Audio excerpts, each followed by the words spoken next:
Trump's Attorney General Pam Bondi announced this week that they're going to be seeking the death penalty for Luigi Mangione. I'm Eliza Orland's career public defender for 15 years in Manhattan. And yep, you heard me right. The Justice Department announced this week that they will be seeking the death penalty for Luigi.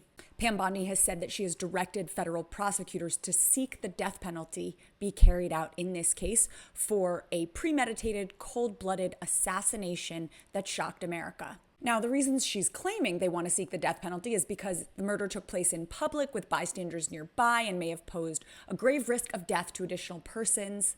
But the reality is, the reason that she's actually doing this is because of that final bullet. On day one in office, Trump signed an executive order expanding the federal death penalty.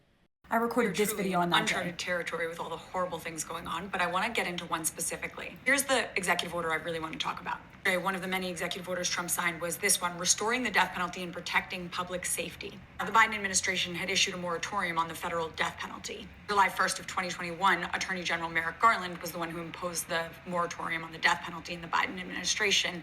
And then back in December, about a month and a half before the end of his presidency, President Biden commuted the death sentences of just about everyone on death row because he knew that Donald Trump would go on a killing spree. And Donald Trump, in fact, is planning to do just that. The start of this is pretty typical. He's really basically just laying out the reasons why he supports the death penalty and capital punishment generally. But then he talks about Biden's moratorium and the commutation of the sentences of 37 of the 40 people on death row. Clearly really pissed about it. He says that this subverts and undermines capital punishment, defies the laws of our nation, makes a mockery of justice, etc. But I want you to focus on this part right here. Here's where he's really actually doing something that changes the law. He's saying that the Attorney General shall, where consistent, regardless of other factors, for every federal capital crime involving these two things, will seek the death penalty. Shall.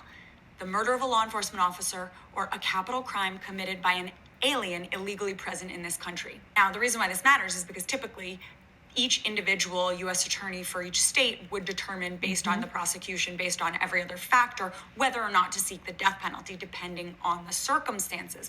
Well, here it's saying in these circumstances, the death penalty is mandated. He basically also says that the Attorney General shall encourage states' attorneys general and district attorneys to adopt policies and practices aligned with this executive order. During his first term, President Trump oversaw more federal executions than any other president in over a century. It's just one of the many horrific things going on right now. And interestingly, there still is no federal indictment of Luigi in New York. He's indicted on the state case, but not the federal case, and New York State does not have the death penalty. Needless to say, it's quite clear this is not about justice. This is about power. The death penalty has never been about safety.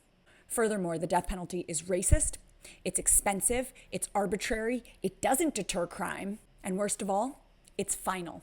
We know that we have executed innocent people in this country. We know our system gets it wrong. And yet, Trump and his allies want to make an example of Luigi Mangione, and we need to keep speaking out about that.